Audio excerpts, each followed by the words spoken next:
মনে করবো জামাই খুব যত্ন করো। আমি কি করি না? না না আসলেই করো। বিয়ের প্রায় ৩ বছর পর আমরা গিয়েছি দাওয়াত খেতে বড় খালার বাসায়।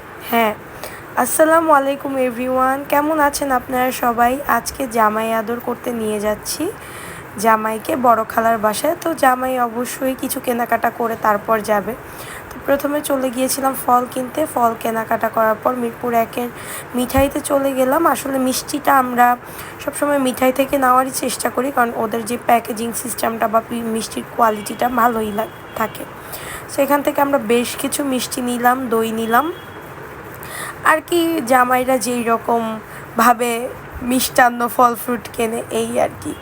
সো আমরা ওই দিন রাতে 10টার দিক গেছি ওই দিন ওই বাসায়। মানে আপনারা ভাবেন একটা বাসায় আমরা দাওয়াত খেতে গেছি রাতের 10:30টায়, কারণ ওই দিন রাজুর সাইড ছিল। সাইড থেকে এসে আমরা রেডি হয়ে জাস্ট বের হয়ে যাই।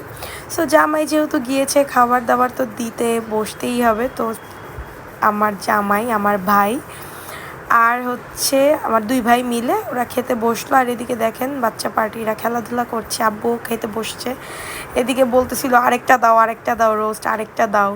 মানে এই হচ্ছে অবস্থা, মানে সবই ছিল।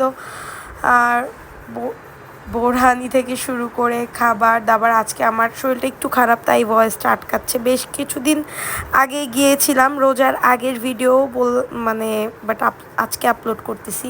ওই যে সমস্যা হচ্ছে যে আমরা কোনো ভিডিওই আর কি আমি কন্টিনিউয়াসলি টাইম মতো দিতে পারি না, কারণ দেখা যায় যে সময় স্বল্পতার কারণে আসলে ভিডিও দেওয়া হয় না। হ্যাঁ, সো একটু সময় লাগে, একটু ভুল ত্রুটি ক্ষমাসুলভ দৃষ্টিতে দেখবেন।